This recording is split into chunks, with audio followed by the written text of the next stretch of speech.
Tere päevast kõigile! Mul on hea meel teid tervitada Coop Panga 2021. aasta 4. kvartali ja terve aasta majandustulemuste esitlusel. Ja enne kui me läheme esitluse juurde, siis väike meeldetuletus, et esitluse ajal on teil võimalik esitada küsimusi, millele me siis vastame peale esitluse lõppu. Selleks saate kasutada siis Zoomi keskkonnas küsimuste ja vastuste akent. Märge on seal Q&A, et kirjutage küsimus sinna, pärast esitluse lõppu vastame neile. Aga nüüd ma annan sõna panga juhatuse esimehele Margus Ringile, kes tutvustab tulemusi. Tervist, head investorid! Meil on siis seekord natuke teistmoodi, et lisaks sellisele audioülekandele on meil ka videoülekanne, et ikkagi aasta tulemused. Ja käes on siis täna 10. veebruar ja me tutvustame eelmise aasta ehk siis 21. aasta tulemusi ja natukene siis ka 4. kvartalist räägime, et tavaliselt meil on see kvartaalne samm olnud, et hetkel tähtsamad terve aasta tulemused, aga korraks ka 4. kvartal. Ja alustuseks siis see, et see oli Coop Panga tegevuse 5. aasta, et meil 27. jaanuaril ehk siin mõni nädal tagasi saabus siis see, et kui sai 5 aastat sellest, kui Coop omandas osaluse selles meie pangas ja me käivitasime uue strateegia ja hakkasime sellega liikuma ja see 5 aastat on olnud üks kõva sõitmine ja tulemused räägivad enda eest, on kõik need eelnevad 4 aastat rääkinud ja räägivad nüüd ka selle 5. aastal. Aga lähme siis liikvele ja esimene koht, kus me peatume, on siis eelmise aasta 4. kvartal. Eelmise aasta 4. kvartal jätkuvalt iga kord selles presentatsioonis ütlen, et oli rekordkvartal, aga ta tõesti seda oli, et märksõnad laenuportfell kasvas 99 miljonit, see on kõigi aegade rekordkvartali kasv olnud. Meie hoiused kasvasid üle 100 miljoni, samamoodi väga kõva tulemuse.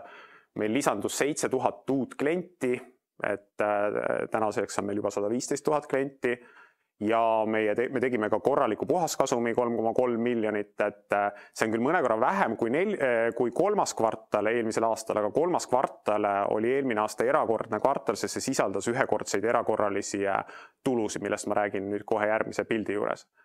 Et kui siis kasumi aruannet vaadata, siis kvartaliga meie tulud kasvasid 3% ehk absoluutsummas 350 000 eurot, sellest enamus sellest kasvust tuli loomulikult intressitulunas, laenuportfell on kasvanud, kui ta kasvab, siis tuleb rohkem intressitulu, aga ka teenustasutulud, väga oluline komponent meie äris, et mõlemad kasvasid väga hästi. Tegevuskuludes mängis meile 4. kvartalis üks asi ühekordselt sisse, see oli siis see, et me kolisime ja kolimisega seonduvalt me siis pidime seal Narva maanteel ehk eelmisel büroo pinnal teatavad sinna jäänud varad maha kandma. Et see siis ühekordselt suurendas meie kulusi mõnesaja 000 euro võrra, et veel kord ühekordne kulu. Mis nüüd siis tõsiselt 3. ja 4. kvartalit iseloomustas oli see, et kui 3. kvartalis meil laenu provisjoni teha ei tulnud, kuna oli siis kvartal, kus 3 asja mängis meie kasuks, et me saime lahendatud oma viimase suure probleem krediidi, see mängis meile positiivselt, laenuportfell oli väga kvaliteetne, see mängis positiivselt ja lisaks siis veel pensionireformi või selle pensionisamaste lõhkumise tulemusena laekus meile 5-6 miljonit erakorraliselt tagasi tarvisfinantseerimise portfeli, mille arvelt omakorda jälle vabanesid provisionid, et ühesõnaga 4. kvartal, see 4,3 miljonit sisaldas circa miljoni ühekordseid erakorralisi tulusi. Aga siis kvartali kasum 3,3 miljonit ja väga korralik tulemus. Nii, aga nüüd lähme siis juba järgmise aasta juurde, ehk siis mitte järgmise aasta juurde, vaid eelmise aasta juurde, et 2021. 2021. meie laenuportfell kasvas 283 miljoni võrra, ehk see 42%. Hoiused sinna vastu siis 341 miljonit ehk tervelt 45%. Meie igapäevapanganduse klientide arv suurenes 28 000 võrra, et meenutuseks, et esimene aasta, kui me hakkasime tegutsema, siis tuli meil 5000 klienti juurde, siis järgmine aasta 9000, siis IPO aastal 19 000 ja aasta edasi 23 000 ja nüüd siis 28 000. Ja meie puhaskasum tegi eelmine aasta siis väga kõva hüppe, et 85% parem puhaskasum, 13,5 miljonit, et võib-olla see üks oluline märk selles presentatsioonis, et see 13,5 miljonit puhaskasumit, 85% kasvu. Ja kasumiaruandes, kui nüüd võtta neid hakata ühekaupa minema, tükeldama neid tulemusi, et siis nagu kasumiaruandes, mida tahaks esile tuua, et meie tulud kasvavad siis jätkuvalt juba mitmendat aastat kiiremini kui kulud, tulud 26%, kulud 19%, tuludest juba rääkisin, et intressitulud ja teenustasud, et kuludes siis on valdavalt kasv tuleb personalikuludes, et kus siis eelmine aasta oli 1,4 miljonit rohkem ja infotehnoloogia kulud on siis teine komponent, aga need on ka kvartalisse väga normaalne osa meie tegevusest, et küll töötajate arvu kasv aasta-aastalt järjest juurdekasv väheneb, et meil organisatsioon on ikkagi püsti ja toimiv, et nii palju meil uusi töötajaid vaja ei ole. Ärikasum 37% kasvu, et ehk siis 40% ja nüüd siis mängisid väga olulisel määral meie tuludesse või meie tulemusse siis kõik, mis puudutas laenuportfelli kvaliteeti, et laenuportfelli kvaliteet oli tõesti väga erakorraliselt hea, provisjone tuli teha ainult 2,5 miljonit, võrdlus aasta tagasi oli peaaegu teist nii palju, et see tagas nüüd eelkõige siis selle suure kasumi eesmärgi täitmist, et 2 kohta siis kasvavad tulud ja väga kvaliteetne laenuportfell. Laenuportfell konkreetsemalt nüüd, et aastaga kasv siis 42%, kõige rohkem kasvu panustasid ärilaenud ja erakliendi kinnisvaralaenud ehk siis kodulaenud 166 ja 102 miljonit. Liisingu kasv oli 14 miljonit, tarbimisfinantseerimis 1 miljon, et ja kui nüüd vaadata seda pilti siin, et ma korra vist istun. Et kui vaadata seda tervikpilti, siis siin on selgelt näha, et laenuportfell kasvab väga ilusasti, aga intressi marginaal on meil selgelt languses. Ja kui nüüd vaadata eelmise aasta tulemust ja otsida, et mis oli siin see kõige võib-olla siuksem miinusmärgiga tulemus või negatiivne aspekt, siis intressimarginaal kukkus meil eelmine aasta rohkem, kui me esialgu planeerisime. Et see 5,2% on tervelt protsendipunkt kukkumist ja selle protsendipunkti kukkumise taga oli siis eelkõige meie tihenev konkurents ja see, et me osaleme järjest suuremate olulisemate tehingute finantseerimises. Ja need suuremad olulisemad tehingud on madalama marginaaliga ja selle tõttu siis intressimarginaal tuleb alla. Ja teine aspekt siis tarbimisfinantseerimine, mis on väga oluline osa meie portfellist, kuna selle osatähtsus järjest väheneb, siis see omakorda mõjutas seda tulemust. Sangravett.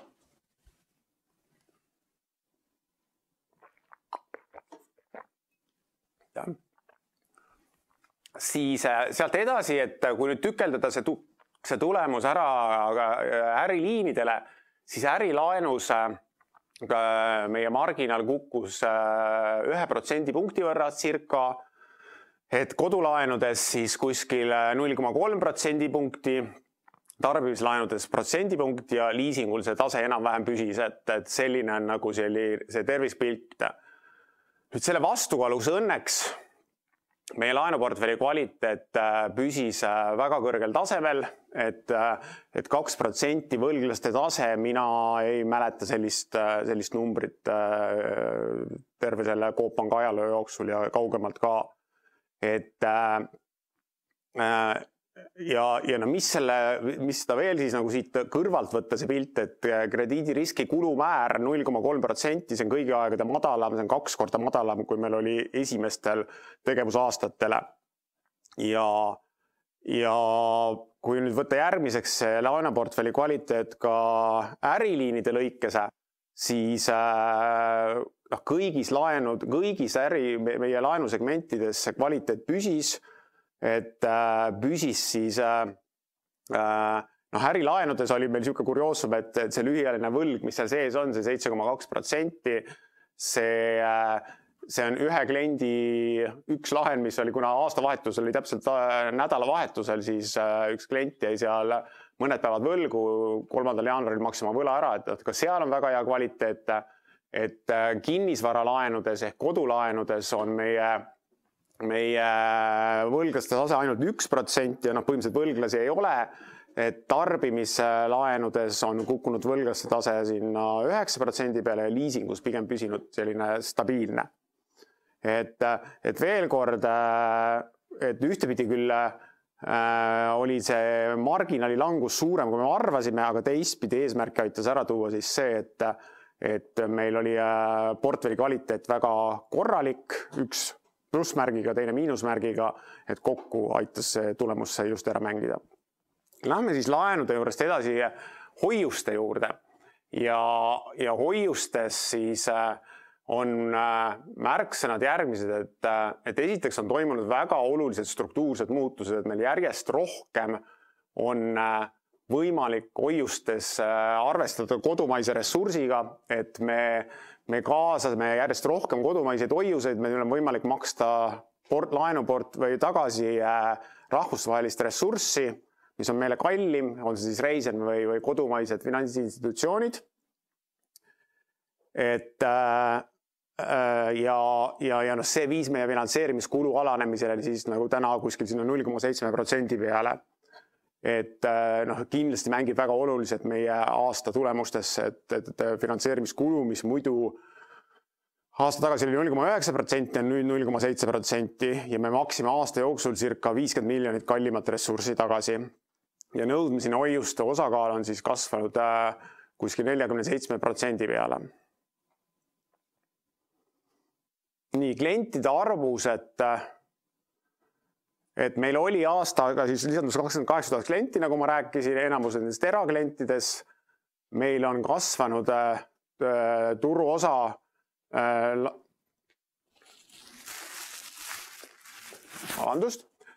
et meil on kasvanud turuosa laenudes 4,4% peale, hoiustes 4% peale. Ja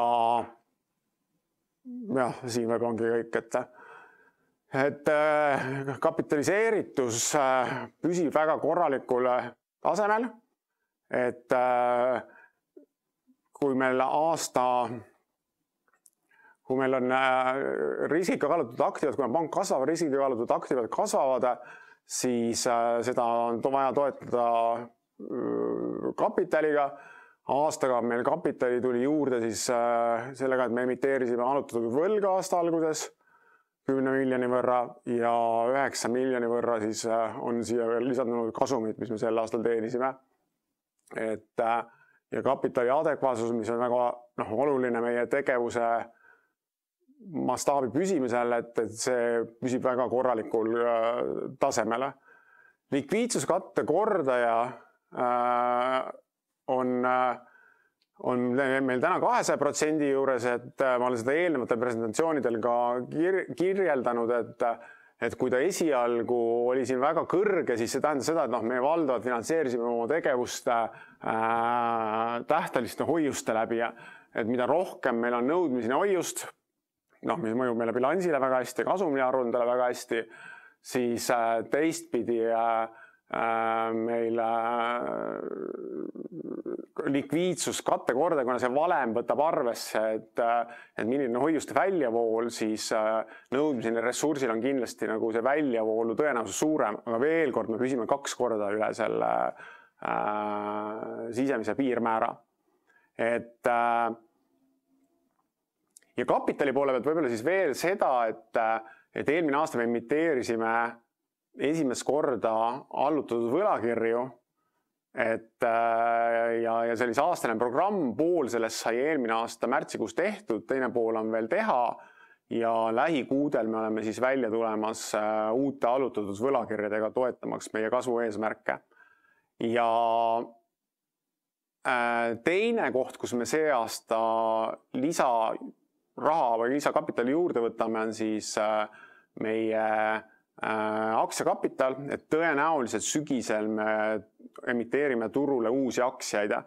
Et Coop Panga kasvuloos on see oluline aspekt, et me küll kasvame orgaaniliselt ja selle läbi lisandub meil kogu aeg nagu kasumit, mis toetab kasvu eesmärke, aga kuna see kasv on ikkagi aktivates nii palju kiirem, siis me peame vähemalt lähiaastatel oma kasvustrateegia finantseerimiseks kogu aeg kapitali juurde võtma. Et niisugune väga loogiline tegevus, et esimene niisuguse suurem kapitali juurdevõtmine oli kõik seal IPO käigus, et pärast IPO-t nüüd nagu on kasumi lisandumine allutatud võlakirjad olnud ja siis sügisel tõenäoliselt aktsiakapitali veel.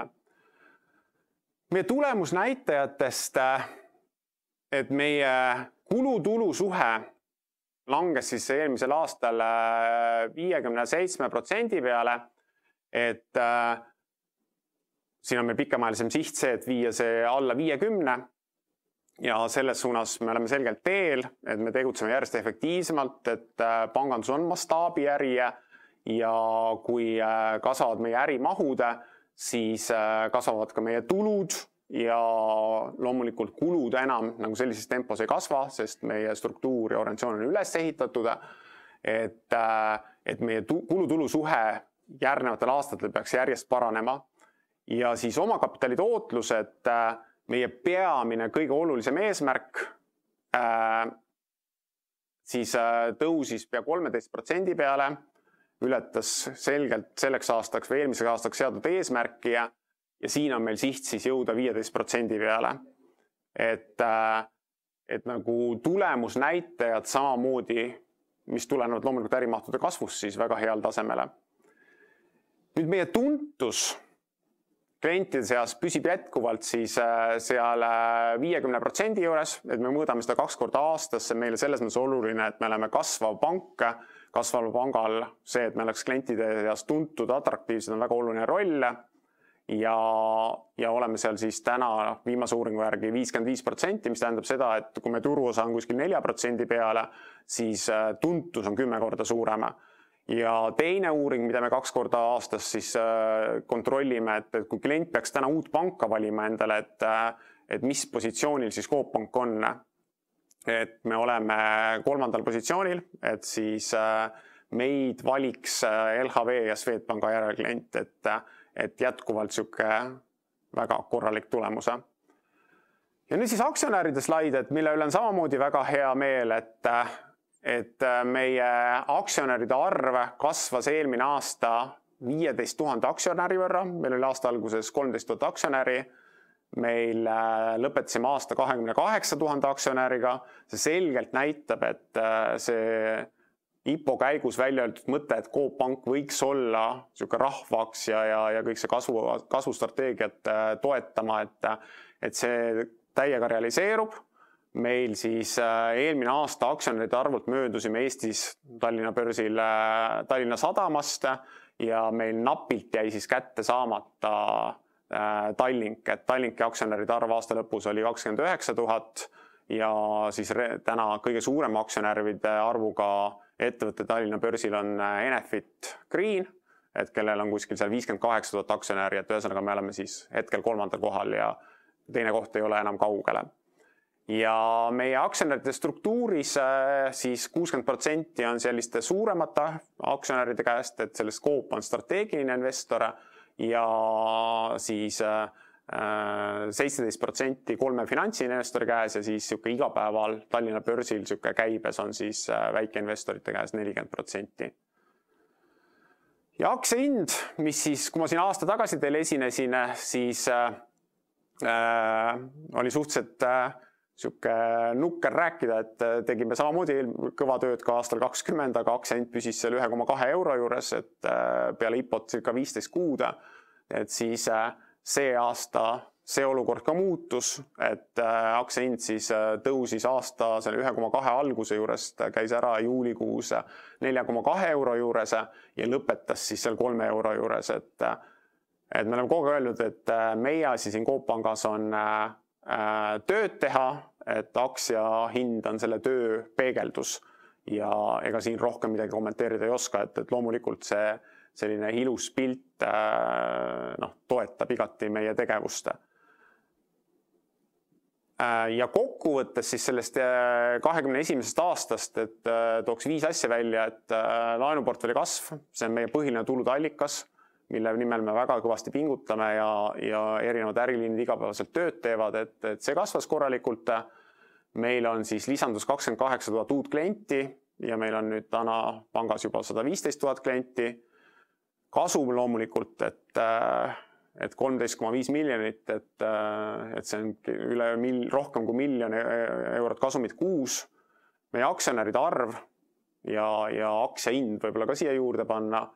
Meie turuosa siis kasvas 4% peale ja me ise tunneme oma tegevusega, et meie jalajälg Eesti ühiskonnas üha suureneb, et me näeme seda, et meid kutsutakse täna laua äärde, kohati ka võib-olla isegi liiga suurte laudade äärde meie jaoks tänasel hetkel, et me ei suuda kõiki neid laenupakkumisi vastavalt oma kapitalibaasile teha, aga meie omaksvõtt ühiskonnas või meiega arvestamine pangandusturul on selgelt iga aastaga kasvamas, et me ei ole enam nagu pisikene nurgasmängija, vaid me oleme ikkagi enamasti laua ääres. Ja panime siia nüüd lõppu veel ka, kuna see oli 5 aastat Coop Pangas, siis ka selle 5 aasta tulemuste peegeldus, et meie siis enamuses mahtudest on mitmekordistunud, et kui te vaatate siit, siis netotulud on kasvanud üle 2 korra, meie puhaskasum 3 korda, laenuportfell kuskil seal 3-4 korda, et nii omakapitali tootlus, efektiivsusnäitajad on paremaks läinud, et kõik see on saanud võimalikuks läbi selle, et meie ärimahud on 40% aastas kasvanud kõik need 5 aastat ja pangandus on mastaabiäri ja kui mastaab kasvab, mida enam see juhtub, seda rohkem ja seda paremat tulemust me saame pakkuda aktsionäridele, mis siis väljendub eelkõige omakapitali tootluses. Ja kuna 5 aastat Coop Panka sai täis ja see strateegia on väga hästi töötanud ja tulemust toonud, siis me oleme nüüd pikendanud ka oma sellist sihti, et kui meil siiani see siht oli seatud 22 aasta lõpuni, siis nüüd uus siht on siis 27. aasta alguseni, et 27. aasta alguses saab Coop Pank 10-aastaseks ja meil on siis 4 sihti, ja kõik see saab alguse sellest, et kunagi kui Coop ostis selle panga, siis oli hüpotees, et eestimaisel pangal 2 jalga vastu maad, integratsioon kaubandusega, otsused tehakse siin Eestis kohapeal ja kiiresti, pank, kelle klientidel on võimalik ka aktsionäriks saada, et selline pank võiks omada 10 aasta perspektiivis ehk siis 27. aastaks 10% turuosa. Ja see on nüüd nagu selgelt ka meie siis järgmise 5 aasta eesmärgiks pandud, et jõuda siis 10-ndikule turuli. See 10-ndik turust tähendaks siis seda, et Coop Panka võiks 5 aasta pärast oma kodupangaks pidada circa 150 000 arveldavat klienti, et siin on nüüd üks definitsioon muutunud, et kui me siiani lugesime kõiki kontoga kliente, siis nüüd me edaspidi hakkame rohkem tähelepanu pöörama nendele klientidele ja lugema ja eesmärgistama ja mõõtma, kes siis arveldavad ka Coop Pangas. Et hetkel on neid 51 000 ja see on siis 3 aastaga või 5 aastaga vaja 3-kordistada. Et kui see klientide arv kasvab, siis on meie eeldus sellele, et nad toovad piisavalt kaasa hoiuseid, et finantseerida vähemalt 2 miljardi eurost laenuportfelli, et mis meil see on tulude kasvatamiseks kõige olulisem. Ja loomulikult, mida suuremaks me kasvame, seda ebatõenäolisemaks muutub see, et me 40% aastas kasvame, et absoluutmahud ikkagi on juba teisel tasandil ja täna tuleb meil, kui meil siiani esimesel aastatel laenuportfelli kasvu, kõik mis me müüsime läks pigem kasvu, siis täna tuleb juba osaliselt amortiseeruvat või tagasi tulevat laenuportfelli katta uue müügiga, et sellepärast see kasv on siin kuskil 20% juures järgmistel aastatel plaanis ja peaks jõudma siis üle 2 miljardi. Kui tuleb kliendid toovad hoiuseid ja hoiused on võimalik klientidele teistpidi laenudena välja anda, siis meie mastaap peaks suurenema, efektiivsus kasvama, meie kulu-tulu suhte siht on jätkuvalt 50%, et me oleme siia vahel pannud nagu 3 punkti, et me ei tee finantsplaani niisuguse aastaste sammudega, vaid me oleme öelnud, et kuhu me tahame 5 aasta jooksul jõuda. Et me usume, et me jõuame sinna varem kui 5. aastal, aga Coop Panga kulu-tulu suhe ja efektiivse tegutsemise määr võiks olla seal 50% kulu-tulu suhte juures. Ja viimane ja peamine siht, et kõige olulisem, et kui see kõik niimoodi saab toimuma, siis meie omakapitali tootlus sellise ärimudeli juures, nagu Coop Pangal on, võiks olla 15% juures. Et kui Euroopas tegutsevatel pankadel on see täna kuskil alla 10%, Eestis ühel tegutseval pangal on 20% juures, siis alati nagu see roe sõltub ärimudelist ja strateegiast. Et meie strateegia, mis keskendub siis 3 põhilisele ärile, et igapäevapangandusele, finantseerimise ärile ja kindlustusele, siis selline ärimudel peaks siis tooma 15% tulemust. Nii, aga see on siis nüüd selle aasta või eelmise aasta kohta kõik, et sellised tulemused, et homme varahommikul kell 8 paneme me siis juba börsile jaanuarikuu tulemused, et kuna seda aastat on juba 2. kuu käimas, siis jaanuari tulemused siis juba homme hommikul ja jätkuvalt avaldame siis tulemusi kuise sammuga ja kvartali tulemusi siis põhjalikuma investori esitlusega. Aga nüüd ma tänan ja küsimused siis Kristjan tsiteerib, ma vastan, ma saan aru. Nii, aitäh. Et võtame nüüd 1 minuti aega ja ootame küsimusi. Nagu kuulda oli, tulemused olid väga head. Investoreid on palju, et loodame, et siis küsimusi on ka palju. Et 1 minut aega siis praegu.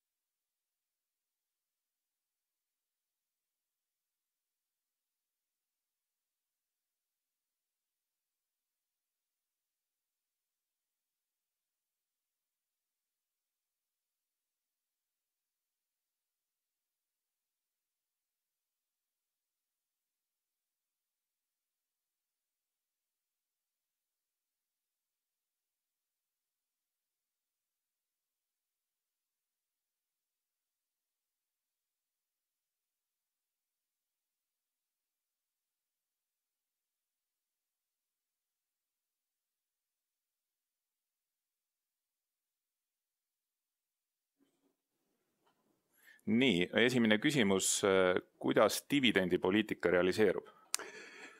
Dividendipoliitika sai kehtestatud juba enne avalikuks saamist ja see on jõus ja selle kohaselt siis selle aasta kevadel 1/4 meie puhas kasumist makstakse välja aktsionääridele dividendidena. Et selle kohase ettepaneku siis juhatus teeb siin enne aktsionäride üldkoosolekut, et üldkoosolek on meil 13. aprillil ja siis üldkoosolek peaks selle otsuse heaks kiitma. Et ühesõnaga, plaan on jõus, Coop Pank alates siis sellest aastast hakkab maksma dividende, aga veel kord ma tahaks rõhutada, et me oleme kasvav pank ja meil on tegelikult kõike seda kapitali kasvuks vaja, et meie dividendid kindlasti, me hakkame seda tasapisi tegema, aga see ei ole siuke nagu need ei saa olema suured, sest meil on tõesti seda kapitali kasvuks vaja, et kui me ühel hetkel jõuame sinna 10% turuosa juurde ja mingil põhjusel siis enam kasvuambitsioon nii suur ei ole, et midagi, mille me uskuda ei tahaks, et siis võib-olla need dividend teistsugused. Nii, aitäh. Teine küsimus, kui vaadata 5 aastast sihti ja 2 miljardilist laenuportfelli, siis kui palju peaks kasvama aktsiakapital? Kas aktsiakapitali tõstmine sügisel on mõeldud ühekordsena või hakatakse pidevalt aktsiaid juurde emiteerima? Kas aktsia pakkumisel saavad ostueelise senised aktsionärid?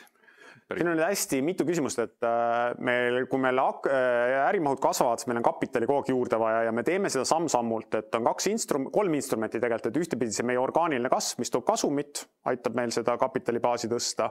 Teiseks on meil võimalik kallutatud võlakirju emiteerida ehk teise taseme omavahendeid ja tõsta aktsiakapitali. Me teeme seda vaheldumisi, nii nagu regulatsioon meile nõuded ette annab. ja hetkel ma nagu selliselt täpsustust ei teeks, et mis aastal kui palju. Aga loomulikult järjest rohkem ja suuremaks me kasvame, seda rohkem me genereerime kasumit ja me peaks hakkama finantseerima oma kasvu läbi sükse orgaanilise kasumi tekitamise. Aga kindlasti lähiaastatel on plaanis emiteerida nii allutatud võlga kui tõsta aktsiakapitali juurde. Aitäh! Siis on küsimus, et milliseid täiendavaid strateegilisi samme on plaanis astuda, et seatud 5 aasta kasvueesmärgid täita?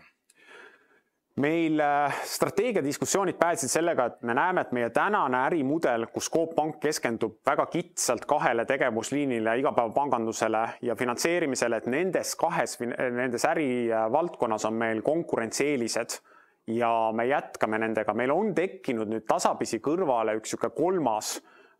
sammas nendesse ärivaldkondadesse, see on siis kindlustusmaaklerluse. Eelmisel aastal me katsime 2/3 oma kodulaenudest, autoliisingust, väikelaenudest oma kindlustusmaakleri vahendusel, kas siis nagu kodukindlustusega, kasko autokindlustusega või siis riskikindlustusega ja selle pealt teenisime teenustasu, et me näeme, et siuke 3. sammas meie ärisse on tekkimas kindlustusäri, kus me teenime siis teenustasu tulu vahendustasudena. Et see on siuke järgmine samm, et edasiste mõtete osas, kuna see on selline info, mida peaks läbi börsi teate avaldama, siis nendele ma praegu keskenduda ei saa. Aitäh, hetkel praegu ei ole küsimusi rohkem, ootame veel mõned sekundid, et äkki tuleb veel.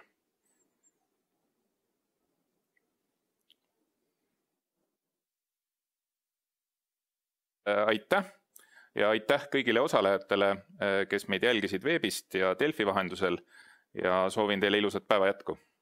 Aitäh!